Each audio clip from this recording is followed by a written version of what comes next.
Hello दोस्तों, कैसे हैं सब। मैं हिमांशु स्वागत करता हूं आप सबका आपके अपने चैनल कॉमिक वर्ल्ड पर।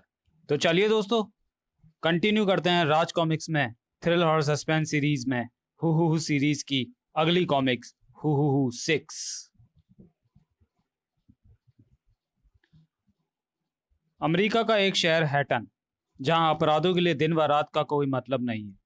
फुटपाथों पर रहने वाले लोगों के दिलों में न जाने कब किस आड़ से दहशत जाग उठे। टनाक। और दहशत भी ऐसी कि नहीं, उफ, ठहरो, नहीं मुझे मत मारो, डरो नहीं, और बताओ कि तुम इस तरह घबरा कर क्यों भाग खड़े हुए थे। मैं एक जोरदार पटकने की आवाज सुनकर डर गया था। वह तो मेरा डंडा पटकने की आवाज थी। उफ, ये सारा डर स्कल मास्टर का है, जो सुनसान जगहों पर अपने शिकार तलाश करता घूमता है, उनकी खोपड़ी तोड़ने के लिए। खच! खून देखकर उसे सुकून मिलता है। उफ, स्कल मास्टर द्वारा एक और हत्या।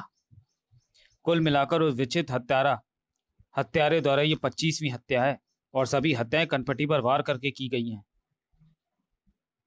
मगर इस बार हत्यारे ने एक और नई हरकत की है। उसने शिकार की खोपड़ी तोड़ने के बाद भेजा गायब कर दिया। मगर वो पहली है, ये दूसरी ऐसी घटना नहीं थी। एक और वैसी ही हत्या, जिसकी खोपड़ी से भेजा गायब है। एक और हत्या, मगर इस बार स्कल मास्टर के शिकार का भेजा सही सलामत है। इधर ऑस्टनबर्ग से हैटन की धरती पर कदम पड़ चुके थे मधुर और विक्टर के। मधुर दीदी, पिरामिड के 4 हीरो को प्राप्त कर 4 सफलताएं अर्जित कर चुके हम। मगर विक्की, अभी तक हमें अपना लक्ष्य प्राप्त करने के लिए 5 और हीरो की जरूरत है, जिनमें से एक हैटन में है, किसी डॉन नाम के अपराधी के पास। इधर उस शैतान की निगाहें लगी थी एयरपोर्ट से निकलकर टैक्सी की ओर बढ़ते मधुर और विक्टर पर ही। इंसानियत की रक्षा के लिए उन अभिशप्त हीरो को प्राप्त करने निकले हो तुम दोनों, लेकिन मैं तुम्हें सफल नहीं होने दूंगा। तुम्हें हर कदम पर तुम्हारी मंजिल से दूर करता रहूंगा। हा हा हा हा हा। किसी भी तरह से। हा हा हा हा हा। और उफ, देखकर नहीं चलते क्या? Oh sorry man. विकी, वह तुम्हारी जेब तलाश कर भागा है, पकड़ो उसे। ओह नो, मेरे पर्स में क्रेडिट कार्ड है,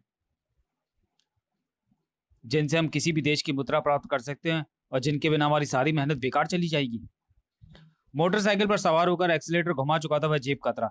इसी पल हवा के तूफानी झोंके के समान विक्टर अपने स्थान से कूदा, और एक तेरे कारण कितने लोगों के जीवन खतरे में पड़ जाएंगे। तुझे ऐसे कैसे जाने तू शैतान। मोटरसाइकिल समेत दोनों सड़क पर जा गिरे, किंतु शीघ्र ही फुर्ती से खड़े भी हो गए। ठाक! उफ! विक्टर ने भागते जेब कतरे पर दे मारी कांच की खाली बोतल। उफ! कार बीच में आ गई। खनाक! और अब विक्टर को कार के मालिक को यह समझाना मुश्किल हो गया कि जेब कतरे का पकड़ा जाना कितना जरूरी है। तुम्हें मेरा नुकसान भरना होगा। व्यवस्था से दांत भींचकर रह गया विक्टर। वह जेब कतरा मेरी पहुंच से दूर जा चुका है। और तब आखिर विक्टर को पुलिस की मदद लेनी पड़ी। पुलिस ऑफिसर मिस्टर ब्रूट ने उसे आश्वस्त किया, डोंट वरी मिस्टर विक्टर, वह जो भी हम उससे जल्दी गिरफ्तार करने की कोशिश करेंगे। आपको हमारे देश में हुई असुविधा के लिए हम क्षमा चाहते हैं। पुलिस स्टेशन में प्रत्येक क्षेत्र के अपराधियों का ब्यौरा उनकी तस्वीरों के साथ होता है। आपको उस पॉकेट मार की पहचान के लिए पुलिस स्टेशन तो चलना ही होगा। जरूर आओ दीदी। अगर वह ना पकड़ा गया तो क्या हमें अपना मिशन अधूरा छोड़ना होगा? वह रात उन्हें फुटपाथ पर गुजार देने के लिए विवश होना पड़ा। हमारे पास जो थोड़ा बहुत कैश बचा है, वह हमें अगले दिनों के लिए अपने खाने पीने जैसी जरूरतों को पूरा करने के लिए चाहिए, जिसे हम होटल इत्यादि पर रहने के लिए खर्च नहीं कर सकते। क्रेडिट कार्ड्स मिलने चाहिए विक्की, वरना सारी मेहनत पर पानी फिर जाएगा। फिलहाल तो सो जाओ, क्योंकि सुबह से पहले अब कुछ नहीं हो सकता। मगर सुबह तो अभी दूर थी, और रात को तो अपनी ही गति से बीतना था, भले ही कुछ भी घटता रहे। वह स्कल मास्टर था, मुझ पर नुकीली रॉड का प्रहार करना चाहता था। मगर अचानक कुत्ते के भौंकने से मेरी नींद खुल गई और वो भाग निकला। तेज शोर मचा। उसे पकड़ना होगा। हम लोगों पर हरदम नंगी तलवार बनकर लटकता रहता है वो। आज नहीं बचना चाहिए वो हत्यारा। इधर आंखों में खूंखार भाव लिए वहां पहुंचा था स्कल मास्टर और खोपड़ी फोड़। इन दोनों को मौत देगा अब यह हत्यारा, जिसे अब कुछ क्षणों के लिए मैं अपने वश में कर लूंगा। बेखबर नींद में सोए पड़े थे मधुर और विक्टर। दूर से उठते शोर की परवाह नहीं थी अब उसे। उनके सिर फोड़ने की पूरी दरिंदगी टपकने लगी थी उसके चेहरे पर। टूटी हुई खोपड़ियां, बहता हुआ खून मुझे राहत पहुंचाता है। लेकिन इसी पल हवा में उड़ गई विक्टर की यहाँ टांगे, और उफ, सही समय पर मुझे आठ मिल गई इसके आक्रमण की। आह, विक्की, ओ गॉड। विक्टर ने पूरी शक्ति एकत्र करके घुमाया उस सूटकेस को। थाक। मजबूर होकर हम फुटपाथ पर जरूर सो रहे थे हत्यारे, मगर बेहोश नहीं थे हम। फुर्ती के साथ उठकर हत्यारे ने उस पर किया दूसरा प्रहार, मगर अब पूरी तरह से सतर्क था विक्टर। कौन है ये? शायद कोई चोर जो हमारा सामान चुराना चाहता होगा। तुरंत ही विक्टर ने अपने हाथों को रोक दिया। एक तीव्र झटका परिणाम स्वरूप, लेकिन हत्यारे के मजबूत पंजों ने पकड़ ली विक्टर की गर्दन। उफ। सूटकेस का प्रहार करने में पीछे न रही मधुर। दूर हट दरिंदे शैतान। ठाक। उफ, इसने तो दम ही घोंट डाला था।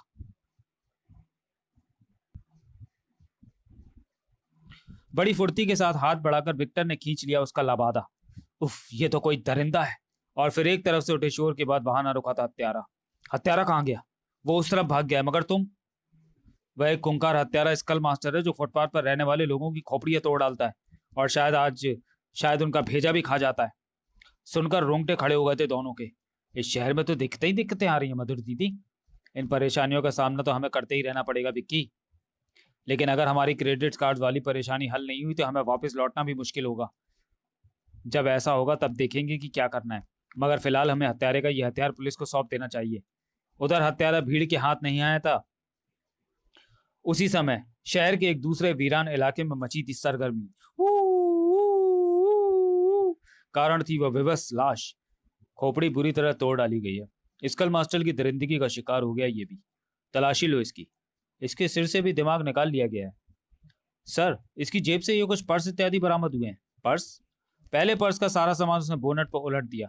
ओह, ये पर्स तो। और फिर दूसरे पर्स में मौजूद तस्वीर देखकर बेइंतहा चौंक पड़ा था ब्रूट। और फिर जल्दी ही, अरे तुम दोनों, अच्छा हुआ जो तुम जल्दी ही यहाँ चले आए। क्यों, क्या हुआ ऑफिसर? कल रात वह जेब कतरा स्कल मास्टर का शिकार बन गया और उससे तुम्हारा पर्स भी बरामद हो गया है। Oh really? मार्वलस। इसमें सभी क्रेडिट कार्ड सुरक्षित हैं। Oh thank you very much officer. तब अचानक चौंका ब्रूट। मगर ये तुम्हारे हाथ में क्या है मिस मथुर? यह हथियार स्कल मास्टर का है। ओह हाँ, दरअसल हम इसी हथियार को पुलिस को सौंपने आए हैं। विक्टर उसे बताता चला गया उस मुठभेड़ के बारे में। चेहरे पर अविश्वास के चिन्ह नजर आने लगे थे ब्रूट के। इस पर खून नहीं लगा, इसका मतलब इससे उस जेब कतरे की हत्या नहीं हुई। तो फिर हत्यारे स्कल मास्टर ने इसके बिना उसकी हत्या भी अपने चिर परिचित अंदाज में कैसे कर दी? मिस्टर विक्टर, आप हत्यारे स्कल मास्टर को देखने वाले पहले व्यक्ति हैं। मुझे शक है कि हत्या से पूर्व जेब कतरा स्कल मास्टर का पर्स भी उड़ा लेने में सफल हुआ था, और वह दूसरा पर्स उसी का है। कहीं यही तो नहीं है skull master? Oh my god, ये तो डॉन है। अपने चेहरे के भावों पर नियंत्रण रखते हुए जल्दी से कहा उसने। यह स्कल मास्टर नहीं है, क्योंकि मैं उसे हजारों की भीड़ में भी पहचान सकता हूँ। मधुर ने उस कार्ड को तुरंत उठा लिया। अरे, इस कार्ड पर यह क्या छपा है? लाओ मुझे दो। तुम्हें नहीं मालूम कि यह पर्स एक बहुत बड़े अपराधी डॉन का है, और इस पर शायद कोई कोड बनाया गया है जिसका संबंध जरूर किसी आपराधिक गतिविधि से होना चाहिए। खैर, वह सब तो हम पता चला ही लेंगे। फिलहाल स्कल मास्टर के बारे में जानकारी देने का बहुत बहुत शुक्रिया विक्टर। ये तो मेरा फर्ज था ऑफिसर। पुलिस स्टेशन की इमारत से बाहर आकर दोनों एक होटल में पहुंचे और उफ, शुक्र है कि क्रेडिट कार्ड मिल गए। हमारी सबसे बड़ी चिंता दूर हुई। अब हमें डॉन तक पहुंचकर उससे हीरा हासिल करना है। डॉन के हेडक्वार्टर का पता हमें बाबा खान की आत्मा ने दिया था। वहां तक कैसे पहुंचा जाएगा, अब ये हमें सोचना है। बाबा खान और अभिशप्त हीरो के बारे में जानने के लिए आइए जरा पूर्व कथानक पर नजर डालें। सर डिकोस्टा, जूलिया, डेविड और फर्नांडिस पिरामिड का रहस्य जानने के उद्देश्य से पहुंचे बैत खामन की मम्मी के खजाने तक। पिरामिड में भटकती एक आत्मा ने डेविड पर कब्जा कर लिया। तब वापस डिकोस्टा महल पहुंचने पर जब डेविड ने दिखाया बैत खामन की मम्मी का चुराया हुआ हार, तो सब कुछ जैसे सांप सूंघ गया। इस हार को वापस पिरामिड पहुंचाना होगा, लेकिन फादर जॉन समझ चुके थे कि यह सब इतना आसान ना होगा। डेविड पर काबिज आत्मा ने फर्नांडिस को भी मार डाला। विवश होकर फादर जॉन ने डेविड और उस पर हावी आत्मा को मार डाला। तभी वहां पहुंचा कुख्यात डाकू बाबा खान। उसने डिकोस्टा महल के अतुल खजाने को लूट लिया। उसके हमले से बुरी तरह घायल हो गए फादर जॉन और डिकोस्टा। मरते समय फादर जॉन ने डिकोस्टा से वचन लिया। पुलिस की जबरदस्त कोशिश के बाद बाबा खान मारा तो गया, लेकिन अपनी मौत से पहले वो डिकोस्टा महल के खजाने व हार को विश्व के कई कुख्यात अपराधी सरगनाओं में नीलाम कर गया। नीला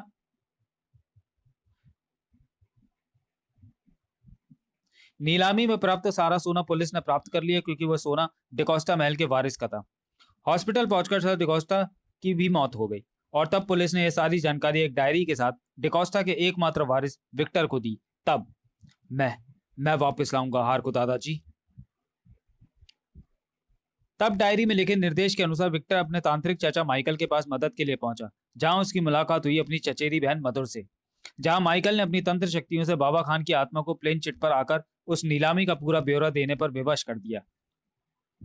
इस प्रकार शुरू हुआ था मधुर और विक्टर का वह खौफनाक सफर, जिसमें मुश्किलें थीं और सफलताएं भी थीं। डॉन, जो उस वक्त मौजूद था अंतरराष्ट्रीय अफ्रीकी स्मगलर मोगेम्बो के साथ। वह हीरा कहाँ है डॉन? इतनी भी क्या जल्दी है मोगेम्बो, मैंने तुम्हें हीरा दिखाने के लिए ही बुलाया है। लेकिन किसी ने कहा है कि पहले पेट पूजा फिर काम दूजा। ओह ठीक है, तुम्हारे हैटन की सबसे प्रसिद्ध चीज मंगवाओ। तो चलिए दोस्तों, वीडियो को यहीं समाप्त करते हैं और मिलते हैं हू सीरीज की 6वीं कॉमिक्स के दूसरे और अंतिम भाग में अगले वीडियो में। तब तक के लिए धन्यवाद।